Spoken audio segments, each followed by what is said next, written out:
ప్రార్థన చేసుకుందాము. ప్రార్థన చేసుకొని దేవుని వాక్యంలోనికి వెళ్దాము. కృపగల తండ్రి, ప్రేమగల దేవ, మరొకసారి నీ బిడ్డలందరితో కూడా కలిసి ఈ కృపా సింహాసనం యొద్దకు నీ కృప కోసము నేను వస్తున్నాను నాయన. మేమందరము కలిసి వస్తున్నాము. ఆకాశ మండలముల ద్వారా వెళ్ళి తండ్రి కుడి పార్శ్వమున ఆసీనుడైనటువంటి నీ కుమారుడు మా ప్రధాన యాజకుడు. నీ కుమారుని ద్వారానే తప్ప భూమి మీద ఏ యాజకుడి ద్వారా ఆయన నేను ఎవరు సమీపించలేరు. ఒకే ఒక్క యాజకుడిని నువ్వు ఏర్పరిచావు. ఆయన మా ప్రభువు, నీ కుమారుడు. ఆయన ద్వారా నీ సన్నిధికి వస్తున్నాము. ఈ ఉదయకాల సమయంలో ప్రభువా, మరి ఈ పట్టణంలో నుంచి మేము మీరు తలలు వంచి వస్తున్నాం ప్రభువా. మమ్మల్ని మీరు జ్ఞాపకం చేసుకోండి. యెహోవా నామము ఘనమైన నామము.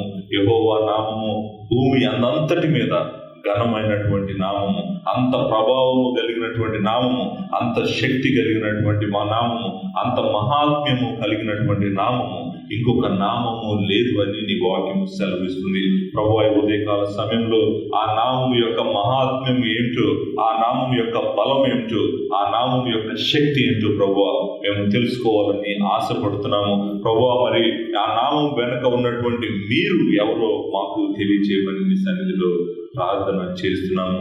మాకు ఒకటే ఒక ఆశ ఉంది ప్రభువా, మీరు ఎవరో తెలుసుకోవాలని. ఆయన మీరు ఏమిటో మీరు తెలుసుకోవాలని ఆశతో ఈ ఉదయకాల సమయంలో ఈ సన్నిధికి వచ్చి ఉన్నాము ప్రభువా. మీరు మాతో మాట్లాడరా, మిమ్మల్ని మీరు మాకు బయలుపరచుకోరా, మీరెవరో మాకు తెలుసుకునేటువంటి భాగ్యాన్ని మీరు దయచేయమని ప్రార్థన చేస్తున్నాను.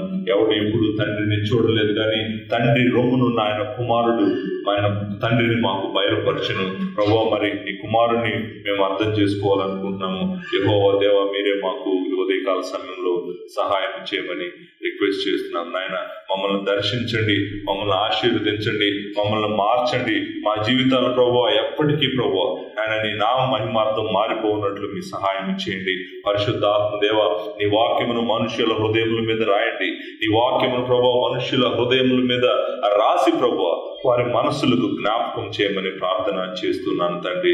ఈ కృప మాకు సమృద్ధిగా ఉదయకాల సమయంలో దయచేయండి. ఈ వాక్యాన్ని ఎవరెవరైతే ప్రభువా ఆయన ప్రభువా ఆడియో ద్వారా వింటున్నారో, వేరే దేశాల్లో ఉండి వింటున్నారో ప్రభువా వారిని జ్ఞాపకం చేసుకోమని ప్రార్థన చేస్తున్నాను. నీ బిడ్డలు వింటుండగా తండ్రి, నీ బిడ్డల హృదయాలను మీరు తాకండి తండ్రి. అన్నింటికి మించి ప్రభువా వారు వారి జీవితాలను నాయన యెహోవా నామమునకు, యెహోవా నామం మహిమకు సమర్పించుకున్నట్లు మీరు సహాయం చేయమని ప్రార్థన చేస్తున్నాను తండ్రి. ఆయన ఈ సేవ విస్తరించినట్లు, అనేక మంది విస్తార జనములు నీ వాక్యం వినగలిగినట్లు మీ సహాయం చేయమని ప్రార్థన చేస్తున్నాను తండ్రి. వాక్యంలోకి వెళుతుండగా ఈ కృప మాతో ఉంచమని, మీ ఆత్మ నడిపింపు మాతో ఉంచమని యేసు నామములో అడుగుచు ఉన్నాను తండ్రి. ఆమేన్, ఆమేన్. దయచేసి చూడండి, మనము 8వ కీర్తనను ధ్యానిస్తూ ఉన్నాము.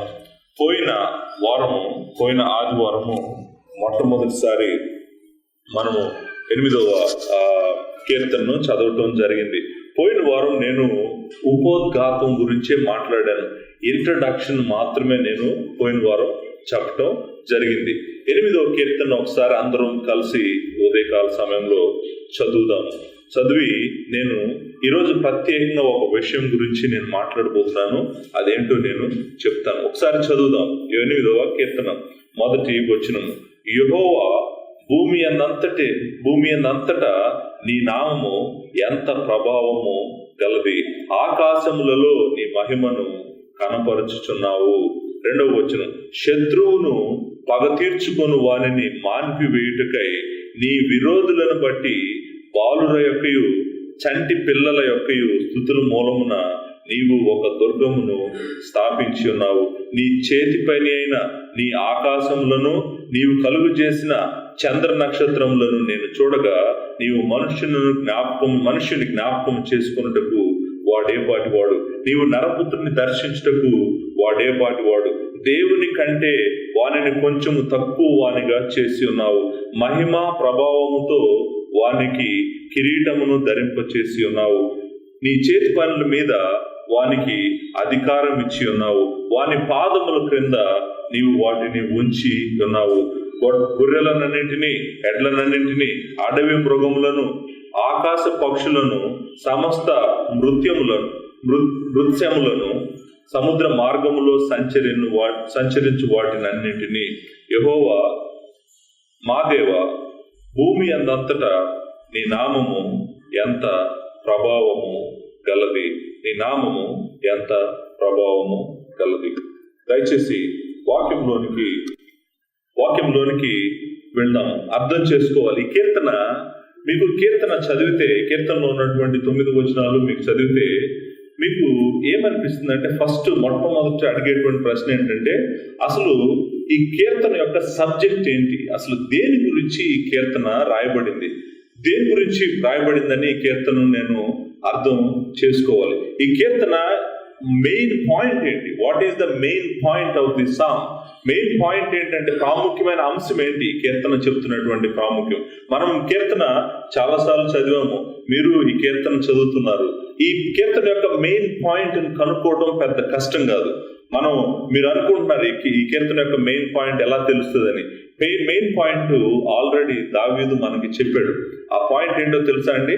2 సార్లు ఒకే విషయాన్ని రిపీట్ చేశాడు కాబట్టి మనకు మెయిన్ పాయింట్ ఏంటో అర్థమవుతుంది. ఈ కీర్తన చదివిన వాళ్ళు ఏమనుకుంటారంటే, ఈ కీర్తన మనిషి గురించి అని అనుకుంటారు. దేవుడు మనిషిని ఎందుకు చేశాడు, దేవుడు మనిషిని ఎలా చేశాడు, దేవుడు ఆకాశమును భూమిని ఎలా చేశాడు అంటే, ఇది అంతా ఈ కీర్తన సృష్టి గురించి అని అనుకోవడానికి అవకాశం ఉంది. ఎందుకంటే మీరు చూడండి, 3వ వచనంలో ఉంటుంది, నీ చేతి పైన నీ ఆకాశములను చూసినప్పుడు, నీవు కలుగు చేసిన చంద్ర నక్షత్రము చూసినప్పుడు, ఇదంతా సృష్టి గురించే మాట్లాడుతుంది. 4వ వచనము, నీవు మనుష్యుని జ్ఞాపకం చేసుకున్నటకు వాడు ఏపాటి వాడు. చూడండి 5వ వచనంలో ఉంటుంది, దేవుని కంటే వాడిని కొంచెము తక్కువగా చేసి ఉన్నావు. It is making, creating. So this psalm is talking about a lot of making and creating. So creation and making, made అనేటువంటి మాటలు మనము ఈ సాంలో చూస్తాం. చూడగానే మనకేమనిపిస్తుంది అంటే, ఆకాశాలను దేవుడు ఎలా చేశాడనే దాని గురించి కీర్తన మాట్లాడుతుంది, లేకపోతే భూమిని ఎలా చేశాడనే దాని గురించి కీర్తన మాట్లాడుతుంది, లేకపోతే మనిషిని ఎలా చేశాడనే దాని గురించి మాట్లాడుతుంది, లేకపోతే గొర్రెలను, ఎడ్లను, అడవి మృగాలను, ఆకాశ పక్షులను, సముద్ర మృత్యములను, సముద్ర మార్గంలో సంచరించి వాటన్నిటి గురించి కీర్తన మాట్లాడుతుందని అనుకుంటాము. లేకపోతే సృష్టి అంతటిని దేవుడు మనిషి పాదాల కింద పెట్టాడు, మనిషిని కిరీటంతో మహిమతో హెచ్చించాడు, సృష్టి అంతటిలో మనిషికి ప్రాముఖ్యతనిచ్చాడు. ఈ కీర్తన ఎవరి గురించి మాట్లాడుతుందని మనం అర్థం చేసుకోవాలి. ఇప్పుడు చూడండి, ఈ భూమి మీద ఉన్నటువంటి జంతువులన్నీ ఉన్నాయి కీర్తనలో, ఈ భూమి మీద ఉన్నటువంటి మనుషులు అందరూ ఉన్నారు ఈ కీర్తనలో, ఈ భూమి మీద నుంచి కనపడేటువంటి సృష్టి అంతా ఉంది, ఆకాశములు ఉన్నాయి, నక్షత్రాలు ఉన్నాయి, అన్ని మనకి ఇక్కడ నుంచి కనపడుతున్నవన్నీ ఉన్నాయి. సో ఇంతకీ ఈ కీర్తన మనిషి గురించా, ఈ కీర్తన సృష్టి గురించా, ఈ కీర్తన ఇంకా ఏదైనా విషయం గురించా అనేటువంటిది మనం అర్థం చేసుకోవాలి. మీరు చెప్పండి, మీరు ఆలోచించి చెప్పండి, ఈ కీర్తన దేని గురించి, ఎవరి గురించి చెప్పడానికి రాసిన కీర్తన అని అనుకుంటున్నారు? ఏమండి? చూడండి, మీరు ఆలోచించండి. కీర్తన చదివితే మీ ముందే ఉంది కదా వాక్యం చదవండి, చదివి చెప్పండి ఈ కీర్తన ఎవరి గురించి అనేటువంటిది. ఈ కీర్తన ఎవరి గురించి అనేటువంటిది, దేని గురించి, లేకపోతే ఎవరి గురించి అని చూస్తే మనకి 1వ వచనం 9వ వచనం చెప్తుంది. ఈ కీర్తన ఎలా మొదలవుతుందో ఆ కీర్తన అలానే ముగిసింది. అంటే అర్థం ఏంటి? ఈ కీర్తన రాయటానికి ప్రాముఖ్యమైన కారణం ఏంటంటే అది పాయింట్. మొదట్లో ఎలా మొదలైందో ఆఖరిలో కూడా అలానే ముగిసింది అనమాట. చూడండి, మొదట్లో ఎలా మొదలైంది? యెహోవా మా ప్రభువా, భూమి అన్నంతటా నీ నామము ఎంత ప్రభావము గలది. మీరు చూసారు, మనం చెప్పాను, నేను ఆకాశంలోని మహిమను కనపరచువాడ కిందకి రావాలి, అక్కడ ఉండకూడదని చెప్పాను, అక్కడ లేదని చెప్పాను. ఒరిజినల్ టెక్స్ట్ లో, హీబ్రూ భాషలో అక్కడ లేదు. ఆకాశంలో మహిమను కనపరచువాడ అనేటువంటిది ఎంత ప్రభావం గలది అన్న దాని తర్వాత ఉంది ఆ మాట. సో ఫస్ట్ ఎట్లా మొదలవుతుందంటే ఈ కీర్తన, యెహోవా మా ప్రభువా, అక్కడ యెహోవా అనేటువంటి పేరుంది, మా ప్రభు అనేటువంటి ఒక సంబంధం గురించి మాట్లాడుతుంది. తర్వాత భూమి అందంతటా నీ నామము ఎంత ప్రభావము కలది అనేటువంటిదని మాట్లాడుతుంది. చూడండి, భూమి అంతటి మీద ఈయన నామము చాలా గొప్పదంట, ఈయన నామము చాలా ప్రభావం కలదంట, ఈయన నామము చాలా శక్తి కలదంట, ఈయన నామానికి చాలా ప్రాముఖ్యత ఉందంట.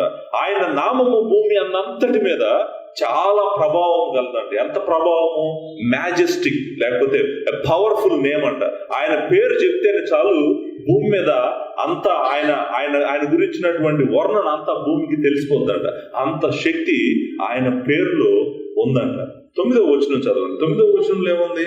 యెహోవా మా ప్రభువా, భూమి అన్నంతటి మీద నీ నామము ఎంత ప్రభావము గలది. ఇప్పుడు చెప్పండి, ఈ కీర్తన ఎవరి గురించి రాయబడినటువంటి కీర్తన? ఈ కీర్తన ఎవరి గురించి రాయబడినటువంటి కీర్తన? మనం చదివితే ఒక విషయం అర్థమవుతుంది. ఇది ఒక ప్రత్యేకమైన నామము గురించి చెప్తున్నటువంటి కీర్తన. చూసారా, 2 సార్లు ఉంది కదా, నీ నామము భూమి అన్నంతటి మీద ప్రభావము కలది. నీ నామము భూమి అన్నంతటి మీద ప్రభావము గలది. అదే మాట మొదట్లో ఉంది, ఆఖరిలో ఉంది. యెహోవా యొక్క నామము భూమి అన్నంతటి మీద మహనీయమైనదంట. భూమి అన్నంతటి మీద ఘనమైనదంట. భూమి అన్నంతటి మీద గంభీరమైనదంట. మహాత్మ్యము గలదంట. ప్రభావము కలిగినటువంటి నామం అంట. ఘనత కలిగినటువంటి నామం అంట. బలము కలిగినటువంటి నామం అంట. శక్తి కలిగినటువంటి నామం అంట. సామర్థ్యం కలిగినటువంటి నామము యెహోవాదంట. బ్రహ్మాండమైన నామం అంట ఆయన నామము. అత్యున్నతమైన నామం అంట. ఉన్నతమైన నామం అంట. అద్భుతమైనటువంటి నామం అంట. ఆ నామము గురించి ఈయన పాడుతున్నటువంటి కీర్తన అండి. ఇది మనుషుల గురించి మాట్లాడుతున్న కీర్తన కాదు. మనుషులు ఉన్నారు దీంట్లో, కాకపోతే మనుషుల గురించినటువంటి కీర్తన కాదు. మనుషుల ప్రాముఖ్యత కాదు. ఇక్కడ ప్రాముఖ్యమైన వ్యక్తి ఎవరు అంటే ఒక నామము కలిగినటువంటి ఆయనకు ఒక పేరు ఉందంట. ఆ పేరు భూమి అంతట్లో ఆ పేరు చెప్తే గనక మనకి ప్రభావము, గణనీయము, మహనీయము, అద్భుతము, శక్తి అన్ని మన మనసుల్లోకి వచ్చేస్తాయి అంటండి ఆ పేరు చెప్తే. నేను పేరు చెప్పాను అనుకోండి, మీకు పేరు చెప్పగానే ఆ వ్యక్తి మీ మనసులోకి వచ్చేస్తాడు, ఇమ్మీడియట్ గా వచ్చేస్తాడు. ఆల్బర్ట్ ఐన్స్టీన్ అన్నాను అనుకోండి, ఆల్బర్ట్ ఐన్స్టీన్ అనగానే ఆల్బర్ట్ ఐన్స్టీన్ మీ మనసులోకి వస్తారు. ఆ పేరు వెనకాల వ్యక్తి ఉన్నాడు. ఆ వ్యక్తి ఎవరు అనేటువంటిది ఆ నామము మనకి తెలియజేస్తుంది. ఏ నామమైనా తీసుకోండి మీరు, భూమి మీద ప్రతి నామము వెనకాల వ్యక్తి ఉన్నాడు. ఆ నామము ఆ వ్యక్తి గురించి మనకి తెలియజేస్తుంది. ఇక్కడ కీర్తనలో కూడా 8వ కీర్తన చెప్తుంది ఏంటంటే, యెహోవా యొక్క నామము భూమి అంతటి మీద మహనీయమైనదంట. ప్రభావము కలిగినటువంటి నామం అంట. యెహోవా అనేటువంటి నామము అని మనకు ఎలా తెలుసు అంటే, ఇక్కడ మొదటి వచనంలో రాసింది, యెహోవా నీ నామము అనే మాట అక్కడ ఉంది కదా. నీ నామము అంటే యెహోవా అని పిలిచాడు ఆయన్ని యెహోవా అని సంబోధించాడు. మొదట్లో సంబోధించి అంటున్నాడు, నీ నామము భూమి అన్నంతటి మీద ఎంత ప్రభావం కలది. ఆశ్చర్యంగా అంటున్నాడు, ప్రభువా నీ నామం భూమి అన్నంతటి మీద ఎంత ప్రభావం కలది. భూమి మీద ఉన్నటువంటి బలము కలిగిన వారి దగ్గరికి, భూమి మీద శక్తి కలిగిన వారి దగ్గరికి, భూమి మీద ప్రభావం కలిగిన వారి దగ్గరికి మనం అందరము పరిగెత్తుకుంటూ వెళ్తాం, వాళ్ళ సహాయాన్ని కోరుకుంటూ. ఎందుకంటే వాళ్ళ దగ్గర శక్తి ఉంది, వాళ్ళ దగ్గర ప్రభావం ఉంది, వాళ్ళ దగ్గర అది ఉంది, ఇది ఉందని మనం పరిగెట్టుకుంటూ వెళ్తాము. ఎందుకు వెళ్తామంటే వాళ్ళ దగ్గర దొరుకుతుందని మనకి తెలుసు కాబట్టి వాళ్ళ దగ్గరికి వెళ్తాము. ఇక్కడ దావీదు ఏమంటున్నాడంటే, మీకు తెలుసుకోవాల్సినటువంటి ఒక గొప్ప నామము భూమి అంతటి మీద అన్ని నామముల కన్నా ఒక గొప్ప నామం ఉంది. ఆ నామము మహనీయమైనది, ప్రభావము కలిగినటువంటి నామము.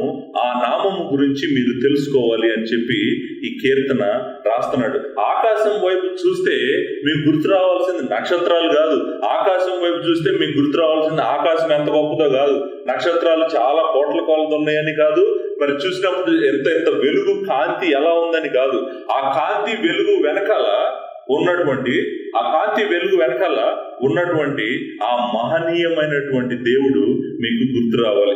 గొప్ప కలిగినటువంటి దేవుడు, గంభీరమైనటువంటి మన దేవుడు గుర్తు రావాలి. మరి సామర్థ్యము అనేటువంటి మాట, he is a powerful god, he is a powerful god, he is a majestic god, he is a mighty god, there is none like him. ఆయన లాంటి వాళ్ళు ఎవరు లేరు అనేటువంటిది మీకు జ్ఞాపకం రావాలి. మనం చాలా సార్లు కీర్తనలు కూడా పాడుకుంటాం, యెహోవా నీ నామము ఎంతో బలమైనది. ఆ బలమైనది అనేటువంటి మాట ఎక్కడి నుంచి వచ్చింది అంటున్నారు? ఇదిగో ఇలాంటి మాటే, యెహోవా నీ నామము ఎంత, ఇక్కడ ఏమన్నాడు, ప్రభావం గలది. సేమ్, బలమైనది, ప్రభావం గలది ఒకటే, దాని మీనింగ్ ఈజ్ సేమ్. ఎందుకంటే శక్తి కలిగినటువంటి నామం. నామానికి అంత శక్తి ఎలా ఉంది? ఒక నామానికి అంత శక్తి, అంత ప్రభావము, అంత మహనీయము ఎలా వస్తుంది? ఎలా వస్తుందో చెప్పమంటారా? ఆ నామము వెనకాల ఉన్నటువంటి వ్యక్తిని బట్టి వస్తుంది అనమాట. ఆయన ఎవరో తెలిస్తే గాని ఆయన నామము యొక్క శక్తి ఏంటో మనకి తెలియదు అనమాట. ఆయనను మనం తెలుసుకోవాలి. ఆయన నామము మనకి ఆయన్ని తెలియజేస్తుందా లేదో మనం చూసుకోవాలి. ఆయన నామం మనకు తెలియజేస్తుందా లేదా? ఆల్బర్ట్ ఐన్స్టీన్ అనగానే మీరు వెంటనే అంటారు, అవును మాకు తెలుసు, ఈయన పెద్ద శాస్త్రవేత్త, ఈయన గురించి మాకు తెలుసు అని వెంటనే మీరు ఆల్బర్ట్ ఐన్స్టీన్ అనే పేరు దగ్గర ఆగిపోరు, మీరు వ్యక్తి దగ్గరికి వెళ్ళిపోతారు అనమాట. అట్లానే ఈ రోజు మీకు ఎవరి పేరు చెప్పినా కూడా మీరు ఇమ్మీడియట్ గా ఆ వ్యక్తి దగ్గరికి వెళ్ళిపోతారు. ఇక్కడ నేను ఒక పేరు గురించి ఈరోజు ప్రత్యేకంగా మీకు వాక్యం చెప్పాలనుకున్నాను. ఎందుకు పేరు గురించి నేను చెప్పాలనుకున్నానంటే, అక్కడ ఒక కీర్తన చెప్తుంది, అదే నేను చెప్పాలనుకోవట్లేదు. కీర్తన చెప్పేది ఏంటి? నీ నామము ఎంతో ప్రభావము గలది. నీ నామము ఎంతో ప్రభావం కలది. 1వ వచనంలో ఉంది, 9వ వచనంలో ఉంది. నేను నీ నామం ఎంతో ప్రభావం కలదని నేను 2 సార్లు చదివి నామం గురించి ఏమి చెప్పకుండా ముందుకెళ్ళిపోయాను అనుకోండి, నేనేం చేశాను? ఆ కీర్తన చెబుతుంది చెప్పలేదు, చెప్పంది చెబుతున్నాను అనమాట. అట్లా చేయకూడదు. నేను దేవుని బోధకుడుగా మీకు ఆ కీర్తన ఏం చెప్తుందో అది చెప్పాలి. నేను కీర్తనలో ఏమి రాస్తుందో అది చెప్పాలి. ఇప్పుడు 2 సార్లు ఆయన చెబుతున్నాడు ఎంత మహనీయమైన నామము నీది అని. ఎంత మహనీయమైన నామం నీది అన్నప్పుడు నేను నామం గురించి చెప్పకుండా వెళ్ళిపోయాను అనుకోండి, I miss the point of the song. The song is about the name of యావే, యెహోవా, దేవుని యొక్క నామం గురించినటువంటి పేరు. అందుకని ఈరోజు వాక్యం అంతా కూడా ఆయన నామము గురించినటువంటి వాక్యమే. మీరు చాలా సార్లు ఆయన నామాన్ని విన్నారు కదా. ఆయన నామము, ఆయనకి ప్రత్యేకమైన నామం ఉంది. ఆ నామాన్ని కీర్తనలో కూడా మొట్టమొదటిలో మనకి చెప్పాడు. ఆయన ఏమని చెప్పాడు? ఏంటి ఆయనకున్న పేరు? ఆయనకున్న పేరు ఏంటంటే యెహోవా. ఆయన పేరు అక్కడ ఉంది, 1వ వచనంలోనే ఉంది. ఆయన పేరు ఏంటండి? యెహోవా. యెహోవా అనేటువంటిది ఆయన పేరు. ఆయన నామము యెహోవా. యెహోవా నీ నామము అని అంటే అర్థం ఏంటి? యెహోవా నీ నామము భూమి అంతటి మీద ఎంత ప్రభావం కలది అని అంటున్నాడు. అంటే ఆయన పేరు ఏంటి? యెహోవా. యెహోవా అనేటువంటి ఈ నామం గురించి మనము తెలుసుకోవాలి. ఎంత ప్రభావం గలది అనేటువంటి తెలుసుకోవడానికి ముందు ఈ నామం యొక్క అర్థం ఏంటో తెలుసుకోవాలి. అసలు యెహోవా అంటాం మనం. అసలు యెహోవా అంటే ఏంటి? ఆయన ఎందుకు ఆ పేరు, ఆయన ఆ పేరుతో మనం ఎందుకు పిలుస్తున్నాము? ఆయన ఆ పేరు పెట్టుకున్నాడా? నా పేరు ఇదని ఎప్పుడైనా చెప్పాడా? నా పేరు యెహోవా, నన్ను యెహోవా అని పిలవండి అని చెప్పాడా? ఆయన చెప్పిన పేరా ఇది? ఎలా వచ్చింది యెహోవా అనేటువంటి నామము? ఈ యెహోవా అనేటువంటి నామానికి అర్థం ఏంటి అనేటువంటిది ఈరోజు మనము అర్థం చేసుకోవాలి. ఎందుకు అర్థం చేసుకోవాలో తెలుసా అండి? ఇక్కడ ఇంకొక ప్రాముఖ్యమైన విషయం ఉందండి. ఈ కీర్తన చదివి జనరల్ గా అందరూ అడిగే ప్రశ్న ఏంటో చెప్పమంటారా? ఈ కీర్తన చదువుతారు ఏంటంటే, నీ చేతి పైన ఆకాశములను, నీవు కలుగు చేసిన చంద్ర నక్షత్రములను, నీవు చేసిన మనిషిని, నీవు చేసిన మృగాలని, నీవు చేసిన ఆకాశ పక్షుల్ని, సముద్రము, ఇవన్నీ యెహోవా చేశాడని ఈ కీర్తన చెబుతుంది. కానీ ఎంతకీ యెహోవాని ఎవరు చేశారు అని అడుగుతారు. You understand the question? ఇదంతా యెహోవా చేశాడని మాకు అర్థం అవుతుంది, కానీ ఆయనను ఎవరు చేశారు?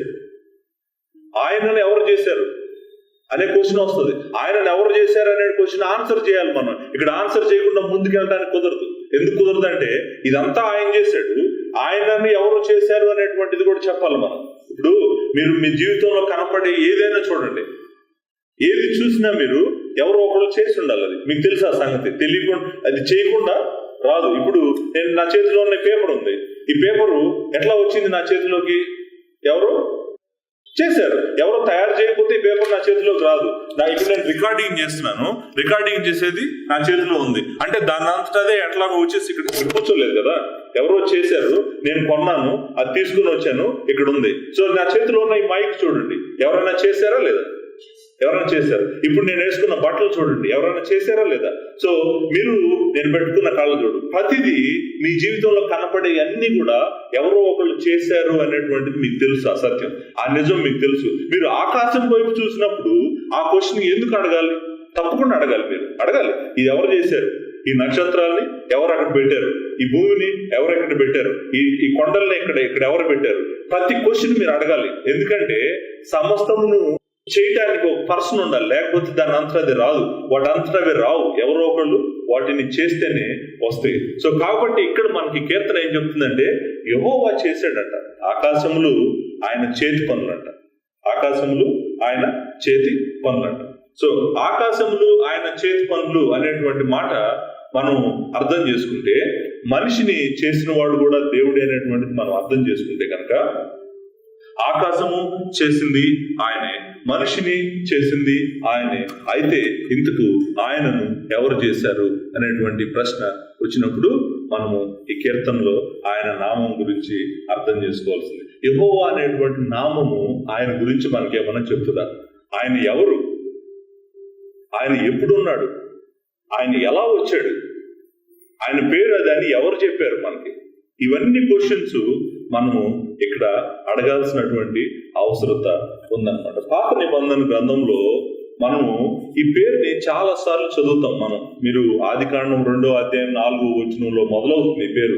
మీరు ఆదికాండం 2వ అధ్యాయం 4వ వచనంలో వెళ్ళారనుకోండి, అక్కడ దేవుడైన యెహోవా అనేటువంటి మాట మొట్టమొదటిసారి మనం అక్కడ చదువుతాం.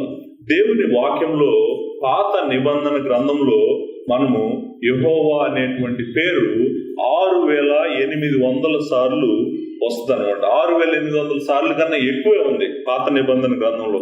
అన్ని సార్లు ఆయన్ని ఆ నామముతో పిలవడానికి గల కారణము ఏంటి, ఆయనకు ఆ పేరు ఎలా వచ్చింది అనేటువంటిది మనము చూడాలన్నమాట. ప్రాముఖ్యంగా మీరు అర్థం చేసుకోవాల్సింది ఏంటంటే, యెహోవా అనేటువంటి నేము ఆయన తనను తాను బయలుపరుచుకున్నటువంటి పేరు. ఆయనే చెప్పాడు, నా పేరు యెహోవా. ఇప్పుడు యెహోవా అనే పేరు ఎలా వచ్చింది అనేటువంటిది నేను చెప్పబోతున్నాను. యెహోవా అనే పేరు ఆయనంతటి ఆయనే చెప్పాడు, నా పేరు యెహోవా అని ఆయనే చెప్పాడు. కాబట్టి ఆయన నామము వెనకాల ఆయన ఉన్నాడు అనేటువంటిది మనకు అర్థమవుతుంది. అందుకే ఇశ్రాయేలీలు ఆయన్ను యెహోవా యెహోవా అని పిలిచారు.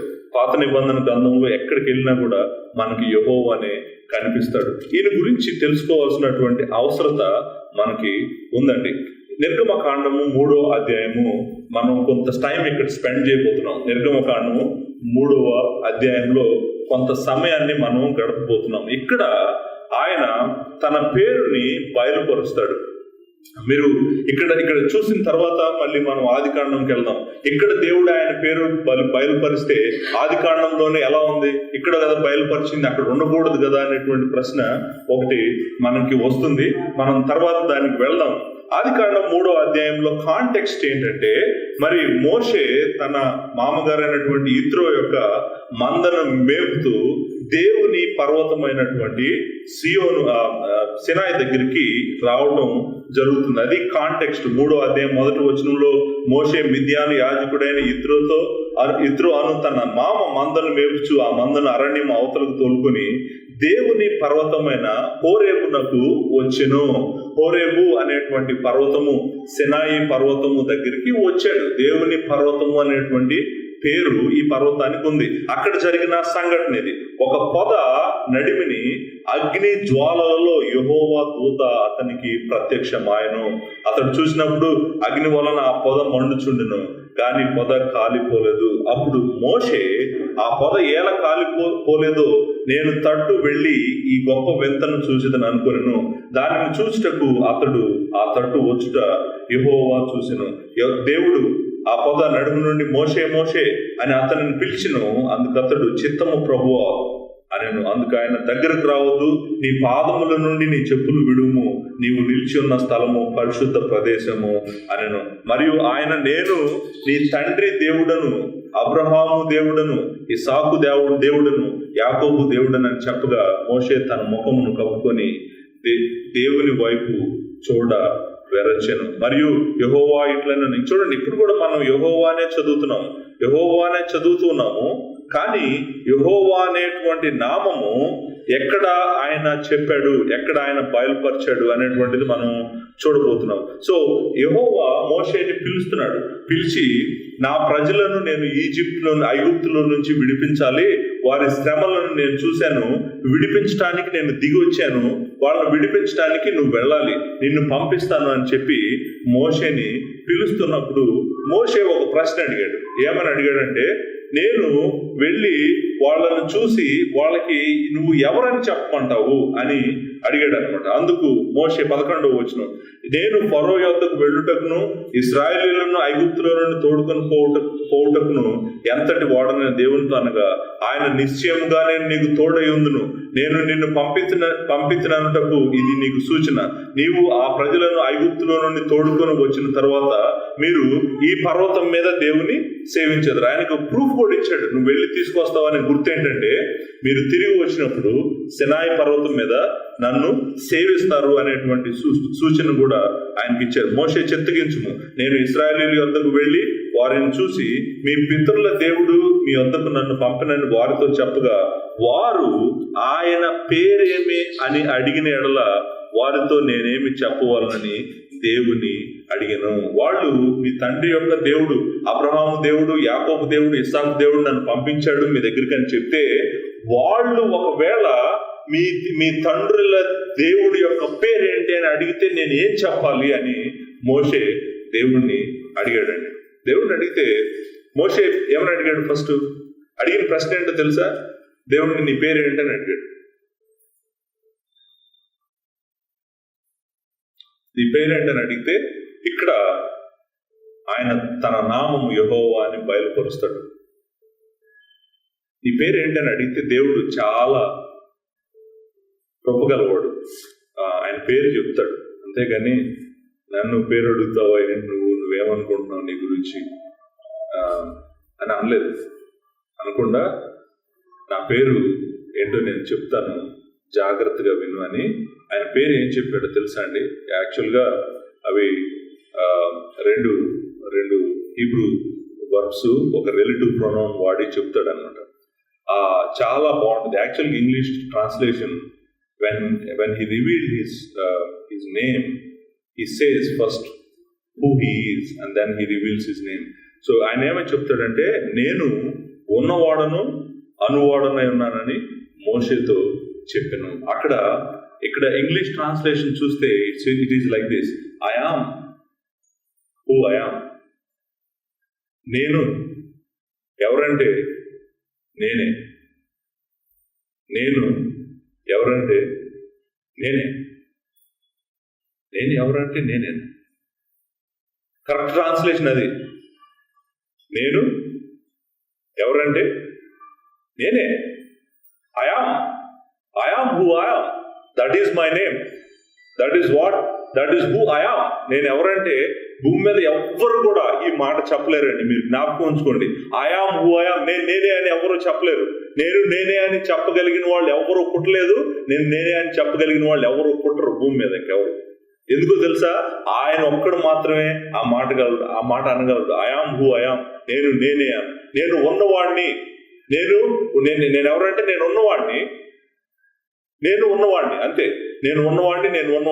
ఇప్పుడు ఆ మాటలు మనకు ఒక విషయాన్ని తెలియజేయాలి. నేను ఉన్నవాడిని, నేను ఉండేవాడిని కాదు, నేను ఉండబోయేవాడిని కాదు, నేను ఉన్నవాడిని, నేనే అని ఆయన అక్కడ మోషేకి తెలియజేశాడు. తెలియజేసి ఇంకొక కిందకి రండి, ఒక మాట అంటాడు. ఏమంటాడంటే, మరియు ఆయన ఉండువాడును మీ వద్దకు, ఉండువాడు చూడండి, ఆయన ఉండునను వాడు అంటే ఉండేవాడు వాడు. He is or I am అనేటువంటి మాట. ఉండేటువంటి వాడు మీ వద్దకు నన్ను పంపినని నీవు ఇశ్రాయేలీయులతో చెప్పవలను. మరియు దేవుడు మోషేతో ఇట్లనెను, మీ పితరుల దేవుడైన యెహోవా అనగా అబ్రహాము దేవుడును, ఇస్సాకు దేవుడును, యాకోబు దేవుడునైన యెహోవా మీ వద్దకు నన్ను పంపినని నీవు ఇశ్రాయేలీయులతో చెప్పవలను. నిరంతరము నా నామము ఇదే, నా పేరు ఇదే. నీ నామము భూమి అన్నంతటి మీద ఎంత ఘనమైనది, ఎంత ప్రభావము కలది అని 8వ కీర్తనలో అన్నాడు కదా. అదే మాట మనం ఇక్కడ చూస్తాం. ఏమని చూస్తామంటే, నిరంతరము నా నామము ఇదే, నిరంతరము నా నామము ఇదే. ఏమిటి ఆ నామము? యెహోవా అనేటువంటి నామము, యెహోవా అనేటువంటిది నామవాచకం, నౌన్ అది. ఆ యెహోవా అనేటువంటి పేరు ఎక్కడి నుంచి వచ్చిందో తెలుసా అండి? పైన చెప్పాడే, నేను ఉన్నవాడును అనువాడును అనేటువంటిది ఆ వర్బులో నుంచి వచ్చిందనమాట. ఆ పేరు ఆ క్రియలో నుంచి వచ్చినటువంటి పేరు యెహోవా అనేటువంటిది. యెహోవా పేరు వినగానే మనకి గుర్తు రావాల్సింది ఏంటంటే, నేను ఉన్నవాడను అనువాడను. ఆ మాట మనకి గుర్తు రావాలి. లేకపోతే నేను ఎవరంటే నేనే అనేటువంటి మాట మీకు గుర్తు రావాలన్నమాట. ఆయన వెనకాల ఆ మాట వెనకాల, యెహోవా అనే మాట వెనకాల ఉన్నటువంటిది ఏంటంటే ఐయామ్ హూ ఐయామ్, నేను నేనే అనేటువంటి అర్థం ఇచ్చేటువంటిది అనమాట. యెహోవా నామం మీరు వినగానే, ఎప్పుడు విన్నా కూడా, ఎక్కడ విన్నా కూడా నేను నేనే అని దేవుడు చెప్పినటువంటి మాటని మీరు జ్ఞాపకం చేసుకోవాలి. కాకపోతే ఆయన అన్నాడు, ఈ నామము నిరంతరము ఉండేటువంటి నామము, నా నామం ఎప్పటికీ యెహోవా అనే ఉంటది, ఇది ఎప్పటికీ మారదు, ఇదే తరతరములకు నా జ్ఞాపకార్థ నామము అనే మాట 2 సార్లు 15వ వచనం ఆఖరిలో మనం చదువుతాం. నన్ను ఎప్పుడు మీరు ఇలానే పిలవాలి, నన్ను ఎప్పుడు మీరు ఇలానే జ్ఞాపకం ఉంచుకోవాలి, నన్ను ఎప్పుడు తరతరాల వరకు నన్ను గుర్తు చేసుకోవడానికి మీరు యెహోవా అనేటువంటి నామమే మీరు జ్ఞాపకం ఉంచుకోవాలని దేవుడు వాళ్ళకి చెప్పడం జరిగిందనమాట. ఆ జ్ఞాపకం ఉంచుకోండి, లేకపోతే గుర్తు పెట్టుకోండి, జ్ఞాపకార్థమైన నామము అనేటువంటి నామము వెనకాల ఎవరున్నారు? ఆయన ఉన్నాడు. ఆయనని అలా వర్ణించుకున్నాడు ఆయన. నేను ఎవరంటే నేనే, నేను ఎవరంటే నేనే అటువంటి ఆ దేవుడు ఆ నామము వెనకాల ఉన్నాడండి. ఇక 2 విషయాలు చూసి ఆ నామం యొక్క ప్రాముఖ్యత ఏంటో నేను మీకు చెప్తాను. 6వ అధ్యాయానికి రండి. నిర్గమకాండము 6వ అధ్యాయము 2వ వచనంలో ఇలా రాయబడి ఉంది. నిర్గమకాండము 6వ అధ్యాయం 2వ వచనంలో, మరియు దేవుడు మోషేతో ఇట్లా, నేనే యెహోవాను, నేను సర్వశక్తి గల దేవుడును నేను సర్వశక్తి గల దేవుడునను పేరును అబ్రహాముకు, ఇస్సాకు, యాకోబు ప్రత్యక్షమైతిని, కానీ యెహోవా అను నామము నేను వారికి తెలియబడలేదు. చూసారండి, జాగ్రత్తగా అర్థం చేసుకోవాలి మీరు. నేను యెహోవా అనేటువంటి నేను సర్వశక్తి గల దేవుడిగానే వాళ్ళకి ప్రత్యక్షమయ్యాను. ఎవరికి? అబ్రహాముకి, ఇస్సాకుకి, యాకోబుకి, వీళ్ళ ముగ్గురికి కూడా నేను ప్రత్యక్షమయ్యాను. కానీ ఏ నామంతో ప్రత్యక్షమయ్యానంటే సర్వశక్తి గల దేవుడును అనేటువంటి నామంతోనే నేను ప్రత్యక్షమయ్యాను. కానీ ఈరోజు ప్రత్యేకంగా మీకు నా పేరుని తెలియజేశాను. నా పేరు యెహోవా అనేటువంటిది ఆయన అక్కడ వాళ్ళకి తెలియజేస్తాడు అనమాట. ఇంతకీ మనం అడగాల్సిన ప్రశ్న ఏంటంటే, అబ్రహాముకి, యాకోబుకి, తర్వాత ఇస్సాకుకి, యాకోబుకి ముగ్గురికి ఈయన యెహోవా అని తెలియదా? యెహోవా అనే నామము ఇక్కడ ఏమంటున్నాడు? యెహోవా అనేటువంటి నామము నేను వారికి తెలియబడలేదు, ఆ నామమును నేను వారికి తెలియబడలేదు, నా పేరు వాళ్ళు అలా అర్థం చేసుకోలేదు. వాళ్ళకి నేను ఎలా బయలుపరుచుకున్నానంటే, నేను సర్వశక్తి గల దేవుడను అనేటువంటి మాట అంటాడు. ఎల్ షద్దాయ్ అనేటువంటి మాట మనం చూస్తాం. సర్వశక్తి గల దేవుడను. ఆదికాండం 17వ అధ్యాయంలో దేవుడు అబ్రహాంతో ఏమన్నాడో తెలుసా? చూడండి, ఆదికాండము 17వ అధ్యాయము 1వ వచనంలో ఇలా ఉంటది అనమాట. అబ్రహాము 99 ఏండ్ల వాడైనప్పుడు యెహోవా అతనికి ప్రత్యక్షమై, నేను సర్వశక్తి గల దేవుడను, నా సన్నిధిని నడుచుచు నిందారహితుడవై ఉండుము. చూడండి, ఇంతకు ముందు వాళ్ళకి యెహోవా, దేవుడు యెహోవా అని తెలిసి ఉండొచ్చు, కానీ ఆ నామము వెనకాల ఉన్నటువంటి ఆయన ఇచ్చినటువంటి వర్ణన వాళ్ళకి తెలిసి ఉండకపోవచ్చు. అంటే నేనెవరంటే నేనే అని చెప్పాడు కదా ఇక్కడ, అది వాళ్ళకి తెలిసి ఉండకపోవచ్చు. కాకపోతే పేరు యెహోవా అని తెలిసి ఉండొచ్చు, కానీ ప్రత్యేకంగా ఆయన ఏం చెప్తున్నాడంటే, నేను వాళ్ళకి యెహోవా అనేటువంటి నామాన్ని నేను నా నామం వెనకాల ఎవరున్నారు, ఎవరు అనేటువంటిది నేను వాళ్ళకి బయలుపరచలేదు, కానీ వాళ్ళకి మాత్రం నేను సర్వశక్తి గల దేవుణ్ణి అనేటువంటిది విధంగా నేను నన్ను నేను కనపరుచుకున్నాను అని చెప్పి ఇక్కడ ఆయన చెప్తున్నాడు అనమాట. అందుకనే మనం యెహోవా అనే నామం ముందు ఆది కాండంలో మనం చూసినా కూడా యెహోవా అనే నామాన్ని స్పష్టంగా మనం అర్థం చేసుకోగలిగింది నిర్గమకాండం 3వ అధ్యాయం చూస్తేనే మనకు తెలుస్తుంది ఆ నామము వెనకాల ఎవరున్నారు ఏంటి అనేటువంటిది. సో నేను ఉన్నవాడను, ఉండేటువంటి వాడు, ఎప్పుడు ఉండేటువంటి వాడు. ఇప్పుడు ఆ నామము మీకు ఒక విషయం తెలియజేయాలి. ఈ నామము ఒక విషయం కాదు, కొన్ని విషయాలు మీకు తెలియజేయాలి. ఈ నామము అంటే నేను ఉండువాడును అనువాడును అనేటువంటి ఆ నామం వెనకాల ఉన్న ఆయనకున్నటువంటి కొన్ని లక్షణాలు మనకి అర్థం కావాలి. ఆ పేరు చదివితేనే అర్థం కావాలి. ఎందుకంటే ఆ పేరులోనే ఉంది I am who I am is his name, or he described himself as I am who I yam. But with in that there are so many things revealed by God within that statement or that phrase, I am who I am. So ఏమేమి విషయాలు ఉన్నాయి దాంట్లో, నేను ఒక 7 విషయాలు చెప్తాను. ఆయన పేరు చెప్పగానే మనకి అర్థం అవ్వాల్సినటువంటి ఒక 7 విషయాలు నేను మీకు చెప్తాను, జ్ఞాపకం ఉంచుకోండి. నేనే అని ఎవరైనా చెప్పారంటే వాళ్ళ గురించి ఈ 7 విషయాలు సత్యం అవ్వాలి. నేను ఎవరంటే నేనే అని ఎవరైనా చెప్పారంటే భూమి మీద వాళ్ళకి ఈ 7 విషయాలు కూడా సత్యం అవ్వాలి. మొట్టమొదటిది, వాళ్ళకి మొదలు ఉండకూడదు. He had no beginning. Beginning ఉన్న వాళ్ళు ఎవరు కూడా ఐయామ్ హూ ఐయామ్ అని చెప్పలేరు. ఆ మొదలు ఉందనుకో వాళ్ళు అంటే ఇప్పుడు మీరు నన్ను నా గురించి ఆలోచించారనుకోండి, నేను ఫలానా సంవత్సరంలో పుట్టాను, నాకు మొదలు ఉంది. నేను ఐయామ్ అని ఎప్పటికీ చెప్పలేను. నేను నేనే అని చెప్పలేను ఎవరికి. నేనే అని చెప్పాలంటే నాకు ఉండాల్సినటువంటి మొట్టమొదటి లక్షణం ఏంటంటే నాకు మొదలు ఉండకూడదు. సృష్టికి మొదలు ఉంది. సృష్టిని ఆయన చేశాడు కాబట్టి మొదలు ఉంది. సృష్టి ఎప్పుడు ఐయామ్ అని చెప్పలేదు, ఐయామ్ హూ ఐయామ్ అని చెప్పలేదు. నేనే అని చెప్పగలదా సృష్టి? చెప్పలేదు. కానీ నేనే అని ఈయనొక్కడే చెప్పగలడు. ఎందుకంటే ఆయనకి మొదలు లేదు. ఆ పేరులో, యెహోవా అనేటువంటి పేరులో ఆ లక్షణం మీరు బయటికి తెచ్చుకోవాలి. యెహోవా అనే పేరు వినగానే ఈయనకి మొదలు లేదు. He had no beginning. He had no beginning. That answers a question, ఒక ఇంపార్టెంట్ క్వశ్చన్. ఎందుకు సృష్టి అంతటిని దేవుడు చేశాడు, కానీ దేవుడిని ఎవరు చేశారు? ఎవరు చేయలేదు. ఎందుకు చేయలేదు తెలుసా? ఆయన అయాం కాబట్టి, ఆయన యెహోవా కాబట్టి ఆయన ఎవరు చేయరు. ఆయనే ఉన్నాడు, ఆయనే అనువాడు.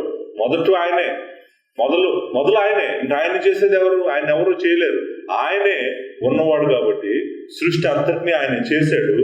ఆయన్ని ఎవరో చేయటానికి కుదరదు. ఎందుకంటే ఆయన ఏమన్నాడంటే నేను ఎవరంటే నేనే, మొదటి నుంచి ఉన్నవాడును నేనే అనేటువంటిది. యెహోవా నామంలో మొట్టమొదటి లక్షణం ఇది. ఈ లక్షణం యెహోవా నామం వినగానే మీకు గుర్తు రావాలి. ఆ లక్షణం మొదటి లక్షణం. రెండవ లక్షణం ఏంటంటే ఆయన కొన్ని వేల సంవత్సరాల తర్వాత కూడా నీ పేరేంటని అడిగితే యెహోవానే అని చెప్తాడు. నీ పేరేంటని అడిగితే వేల సంవత్సరాల తర్వాత కూడా ఇదే మాట చెప్తాడు. ఏం చెప్తాడంటే నేను ఎవరంటే నేనే అని చెప్తాడు అప్పుడు అడిగిన కూడా. అంటే అర్థం ఏంటి? ఇంకొక లక్షణం, యెహోవా అనగానే ఆయనకు అంతము లేదు. There is no end. ఆయనకి అంతము లేదు. ఆయనకు మొదలు లేదు, ఆయనకు అంతము లేదు. ఈ 2 మాటలు కూడా 2 వర్బ్స్ అక్కడ వాడిన రెండు క్రియల్లో నుంచి వస్తున్నాయి. ఆ యెహోవా అనేటువంటి పేరు ఆ 2 వర్బ్స్ లో నుంచి వచ్చింది. నేను మీకు చెప్పాను, యెహోవా నామము వినగానే మనకు గుర్తు రావాల్సిన 2 లక్షణాలు ఏంటంటే ఆయనకు మొదలు లేదు, ఆయనకి ఎండు లేదు. He is the beginning and he is the end. నేను మొదటి వాడును, నేను కడపటి వాడును అనేటువంటిది యెహోవా పేరులో నుంచి వచ్చింది. గుర్తుపెట్టుకోండి, నేను మొదటి వాడును, నేను కడపటి వాడును అనేటువంటి మాట యెహోవా అనేటువంటి నామంలో నుంచి వచ్చింది. ఈ 2 లక్షణాలతో పాటు 3వ లక్షణం నేను మీకు తెలియజేస్తున్నాను. I am who I yam అని ఒక వ్యక్తి అన్నాడంటే ఆ వ్యక్తి ఒక్కడే అబ్సల్యూట్ రియాలిటీ. అబ్సల్యూట్ రియాలిటీ అంటే అర్థం ఏంటంటే సందేహం లేని నిజం, వాస్తవం ఆయన ఒక్కడే.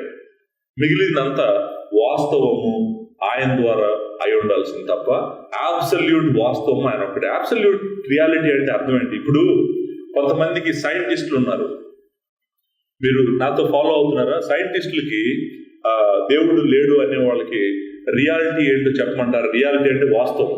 వాళ్ళకి వాస్తవం ఏంటంటే వాళ్ళ కంటికి ఏది కనపడుతుందో అదే వాస్తవం. వాళ్ళ కంటికి కనపడేది ఏంటి? ఆకాశం కనపడుతుంది కాబట్టి ఉందంటారు ఆకాశం. నక్షత్రాలు కనపడుతున్నాయి కాబట్టి ఉందంటారు నక్షత్రాలు. భూమి కనపడుతుంది కాబట్టి ఉందంటారు భూమి. చంద్రుడు కనపడుతున్నాడు, సూర్యుడు కనపడుతున్నాడు కాబట్టి ఉన్నారంటారు. సో వాళ్ళకి కంటికి కనపడే వాళ్ళకి వాస్తవాలు, వాళ్ళ కంటికి కనపడని వాస్తవాలు కాదు. దేవదూతలు ఉన్నారని అనుకోండి, వాళ్ళు నమ్మరు, అది వాస్తవం, అది రియాలిటీ కాదంటారు. దేవదూతలు ఉన్నారన్న వాస్తవం కాదంటారు, స్వర్గం ఉందన్న వాస్తవం కాదంటారు, నరకం ఉందన్న వాస్తవం కాదంటారు. ఎందుకంటే వాళ్ళ కంటికి కనపడట్లేదు. సో మీకు రియాలిటీ ఏంటి, నాకు రియాలిటీ ఏంటి? మీరు నన్ను నాకు రియాలిటీ ఏంటి అని అడిగారు అనుకోండి, నాకు reality number 1 Jehovah. Although I cannot see him, I believe his word. నాకు రియాలిటీ దేవదూతలు ఉన్నారు, నాకు స్వర్గం ఉంది, నరకం ఉంది, ఇవన్నీ నాకు రియాలిటీ. అది సృష్టి అంతా ఉంది, ఈ బిలియన్స్ ఆఫ్ గ్యాలాక్సీస్ ఉన్నాయి, ఇవంతా రియాలిటీనే. But for me reality includes both visible and invisible కదా. కనపడుతున్నాయి, రెండు నాకు రియాలిటీనే. నేను దేవదూతలు లేరా అన్నాను, ఎందుకంటే దేవుడు చెప్పాడు ఉన్నారని అన్నాడు కాబట్టి నేను ఉన్నారనే నమ్ముతాను. సో నాకు రియాలిటీ వేరు. ఎందుకే ఈ యెహోవా అనే నామంలో మనం అర్థం చేసుకోవాల్సిన రియాలిటీ ఏంటంటే, Jehovah is the only one absolute reality. Absolute reality అంటే ఏంటంటే, మనకి మిగిలినవన్నీ ఆయన మీద ఆధారపడుతున్నాయి కానీ ఆయన వాటి మీద ఆధారపడలేదు. అది యెహోవా అనేటువంటి నామము మనకి తెలియజేస్తుంది. యెహోవా ఎవరి మీద ఆధారపడతాడా? అయామ్ అన్న ఆయన ఎవరి మీద ఆధారపడతాడా? అయామ్ అన్న ఆయన ఎవరి మీద ఆధారపడ్డాడు? నేను ఉన్నవాడిని అనేటువంటి వాడు ఎవరి మీద ఆధారపడ్డాడు? ఎవరి మీద ఆధారపడ్డాడు అంటే నేను ఉన్నవాడును అనువాడిని అని అనలేడు. సో ఆయనే అబ్సల్యూట్ రియాలిటీ. 3వ విషయం, యెహోవా అనేటువంటి నామంలో నుంచి మీరు తెలుసుకోవాల్సింది 4వ రియాలిటీ ఏంటో తెలుసా అండి? 4వ ట్రూత్, 4వ లక్షణం ఏంటంటే, యెహోవా నామంలో నుంచి మీరు తెలుసుకోవాల్సింది 4వ లక్షణం ఏంటంటే, సృష్టిలో కనపడినవన్నీ కూడా అయాం మీద ఆధారపడాల్సిందే, ఈయన మీద ఆధారపడాల్సిందే. ప్రతిదీ దేనికైనా కూడా ఈయన మీద ఆధారపడాల్సిందే. ఎందుకో తెలుసా? వాటన్నింటినీ చేసిన వాడు ఈయనే కాబట్టి. సో ఈయన ఎవరి మీద ఆధారపడ్డాడు? యెహోవా అంటేనే అర్థం అది. 2, యెహోవా అంటే ఇంకొక అర్థం ఏంటంటే, చేయబడిన వాళ్ళందరూ కూడా ఆయన మీద ఆధారపడాలి, లేకపోతే వాళ్ళు బతకలేరు, వాళ్ళు ఉండలేరు. సృష్టి అంతా కూడా ఆయన మీద ఆధారపడాల్సిందే. ఇది 4వ లక్షణము. 5వ లక్షణము, అఫ్ కోర్స్ మీరు నేను ఇందాక చెప్పినట్టుగా 5వ లక్షణం ఏంటంటే, ప్రతిదీ వాటి యొక్క జీవం కానీ వాటి యొక్క ఉనికి కానీ యెహోవాలో నుంచే వచ్చినాయి అనేటువంటిది మీరు జ్ఞాపకం చేసుకోవాలి. వాటి ఉనికి అనండి మీరు, లేకపోతే అవి ఎందుకు ఉన్నాయండి అనండి, వాటన్నిటికీ కారణం యెహోవా అనేటువంటి ఈయన వలన కలిగినటువంటిది మీరు గుర్తుపెట్టుకోవాలన్నమాట. ఇంకొకటి, మీరు యెహోవా నామం వినగానే మీరు గుర్తుపెట్టుకోవాల్సిన ఇంకొక విషయం ఏంటంటే, నేను మొన్న పోయిన వారం చూశాను కదా, సృష్టి అంతా చాలా పెద్దది, కొన్ని బిలియన్స్ ఆఫ్ లైట్ ఇయర్స్ ఉంటుందని, కొన్ని వేల కోట్ల కాంతి తరంగాలు వెళ్ళేటువంటి అంత పెద్ద సృష్టి ఉంటుంది అన్నారు కదా. యెహోవా ఆ సృష్టితో పోలిస్తే ఆ సృష్టి చాలా చిన్నదంట. మీకు అర్థం అవడానికి ఈ సృష్టి అంతటిని ఆయన ఎక్కడో తన చిన్న చేతిలో పెట్టుకొని ఉన్నాడేమో అని అనిపిస్తుంది. అంత పెద్దవాడంట ఆయన, అంత పెద్దవాడంట, అంత గొప్పవాడంట. సో సృష్టిని ఇన్ని బిలియన్స్ ఆఫ్ లైట్ ఇయర్స్ ని as if is just holding the entire creation in his fist. Imagine that kind of God, our God, and that is what the name Yehovah reveals. యెహోవా అంటే అర్థము అంత గొప్ప దేవుడు అనేటువంటిది. తర్వాత ఇంకొక విషయం యెహోవా మనకు తెలియజేసేది ఏంటంటే, ఆఖరి విషయం 7వ విషయం మనకు తెలియజేసేది ఏంటంటే, యెహోవా ఎప్పుడు ఒకే రకంగా ఉంటాడు. నేను ఎప్పుడు ఒకే రకంగా ఉన్నాను. నాకు ఇప్పుడు తెల్ల జుట్టు వచ్చింది, ఒకప్పుడు నాకు తెల్ల జుట్టు లేదు. ఒకప్పుడు నేను అడుగే ఉన్నాను, ఇప్పుడు 6 అడుగులు ఉన్నాను. ఇంకా కొంతకాలం అయిన తర్వాత నా శరీరం మీద, నా ఎముకల మీద ఉన్న శరీరం ముడతలు పడిపోయి కండలు చిన్నగా ఏలాడుతూ ఉంటాయి. ఆ తర్వాత నేను చచ్చిపోతాను. యెహోవాకి ఇవేమి అప్లై అవ్వవు, ఏమి ఆయనకి సంబంధించినవి కాదు. ఆయన మారని వాడు, నిన్న నేడు రేపు ఒకే రీతిగా ఉన్నాడనే మాట కూడా యెహోవాల నుంచి వచ్చింది. గుర్తుపెట్టుకోండి, నిన్న నేడు రేపు ఒకే రీతిగా ఉన్నాడు. ఆయన ఎప్పటికీ మారని దేవుడు అనేటువంటిది కూడా యెహోవా యొక్క నామంలో నుంచి వచ్చిందన్నమాట. యెహోవా నామం అంటే ఎప్పుడు ఉండేటువంటి వాడు. జీసస్ క్రైస్ట్ కూడా ప్రభు అదే అంటాడు, అబ్రహాం కన్నా ముందు నేనున్నాను అంటాడు. అబ్రహాం కన్నా ముందు నేనున్నాను అనేటప్పటికి అంటే ఏం చెప్తున్నాడు? నేనే యెహోవానని చెప్తున్నాడు వాళ్ళకి. యెహోవాను నేనే అని చెప్పేటప్పటికి వాళ్ళకి ఏమైంది? వాళ్ళకి కోపం వచ్చింది. అబ్రహాం నీకు 50 ఏళ్ళు కూడా లేవు, 40 ఏళ్ళు కూడా లేవు, నువ్వు అబ్రహాం కన్నా ముందు ఉన్నాను అంటావండి. ముందు కాదు, అబ్రహాం కన్నా ముందు కాదు, సృష్టి కన్నా ముందు గురించి కూడా ఆయన అదే అంటాడు. ఐయామ్ అంటాడు. I'm, I was, I'm before Abraham, I'm. That is the name of యావే. యెహోవా అనేటువంటి నామము అక్కడి నుంచి వచ్చిందనమాట. యెహోవా నామాన్ని ఆయనకు అప్లై చేసుకున్నాడు మన ప్రభు. నేనే యెహోవా అని చెప్పడానికి. చూడండి, యెహోవా నామము మనం అర్థం చేసుకోకుండా ఆయన నామం ఎంత ప్రభావం కలదని మనం ఎలా అర్థం చేసుకుంటాం? 8వ కీర్తన ఎలా అర్థం అవుతుంది యెహోవా ఎవరో తెలియకుండా? మీకు 8వ కీర్తన మీకు అర్థం అవడానికి అవకాశం లేదు. కాబట్టి నేను ఈ వారము, వచ్చే వారం కూడా నేను యెహోవా గురించి చెప్పబోతున్నాను. యెహోవా గురించి ఇంకా చాలా విషయాలు ఉన్నాయి మనం నేర్చుకోవాల్సింది. అసలు ఈ యెహోవా నామము ఎట్లా వచ్చింది? నాకు కొత్త నిబంధన గ్రంథంలో ఎక్కడుంది యెహోవా అని? కొత్త నిబంధన గ్రంథంలో నాకు ఎక్కువ కనిపించట్లేదు యెహోవా అనేటువంటి నామం. ఎందుకు కొత్త నిబంధన గ్రంథంలో కనిపించట్లేదు? పాత నిబంధన గ్రంథంలోనే ఉంది యెహోవా అనేటువంటి నామం. అసలు ఈ నామము వెనకాల ఉన్నటువంటి ఆయన పేరు అదేని చెప్పాడు. మనకు తెలుసు, ఇప్పుడు నా పేరు యెహోవా అని చెప్పాడు. ఆయన పేరు అది. కాబట్టి ఆయన పేరు మనకు అర్థమైంది. కానీ ఆయన పేరు ఎలా వచ్చింది, ఆయన వెనకాల, ఆ పేరు వెనకాల ఉన్నటువంటి ఆయన గురించి తెలుసుకోవాల్సినటువంటి అవసరత మనకి చాలా ఉంది. యెహోవా అనే నామంతో ఆయనకి ఇంకా కొన్ని నేమ్స్ కూడా ఉన్నాయి. ఎగ్జాంపుల్, సైన్యములకు అధిపతి యెహోవా అని ఉంది. యెహోవా యావే సభోవత్ అని ఉంటుంది. యావే సభోవత్ అంటే సైన్యములకు అధిపతి యెహోవా. అసలు దానికి అర్థం ఏంటి? అట్లా చాలా ఉంది. యెహోవా రాఫా, యెహోవా రోయ్, యెహోవా సిద్కేన్.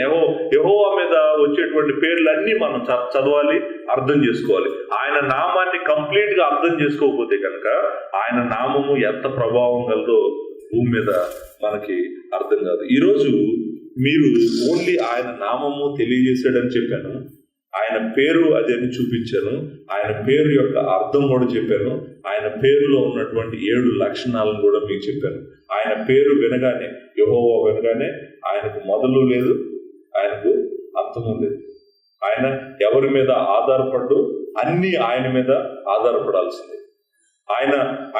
మీరు ఒక్కొక్కటి అబ్సల్యూట్ రియాలిటీ కూడా ఆయనే. ఇంకా సృష్టి అంతా ఆయన వలన కలిగింది కాబట్టి ఆయన ఒక్కడే ఉన్నటువంటి వాడు. మీరు ఆ లక్షణాలన్నీ గుర్తు చేసుకోవాలి. యెహోవా నామం వినగానే మీకు ఇవన్నీ మనసులోకి రావాలన్నమాట. సో వచ్చే వారము నేను ఈ నామం గురించిన ఇంకా చాలా విషయాలు ఉన్నాయి. అవన్నీ తెలిస్తే గానీ దావీదు ఎందుకు ఆ మాట అన్నాడో మనకి అర్థం కాదన్నమాట. యెహోవా ఎవరు, ఆయన శక్తి ఏంటి, ఆయన ప్రభావం ఏంటి, ఆయన నామం యొక్క గొప్పతనం ఏంటి అనేటువంటిది మీరు అర్థం చేసుకోవాలి. దేవుడు మీకు కృప ఇస్తూ మరి ఆయన అర్థం చేసుకోవడానికి, ఆయన మీద ఆధారపడే వారికి చేయాలని నేను ప్రార్థన చేస్తున్నాను. దయచేసి తల్లు వంచుకి ప్రార్థన చేసుకున్నాను. కృపగల తండ్రి, ఈ సమయంలో మాకు ప్రభువా నీ నామము యెహోవా అని మాకు బయలుపరిచావు. నిరంతరము తరతరములకు జ్ఞాపకం ఉండేటువంటి నామము ఆ నామమే అని మీరు చెప్పారు ప్రభువా. తండ్రి, యెహోవా నామమున ప్రతి వాని మోకాలు వంగుననేటువంటిది యెషయా గ్రంథంలో ప్రభువా నువ్వు తెలియజేసావు ప్రభువా.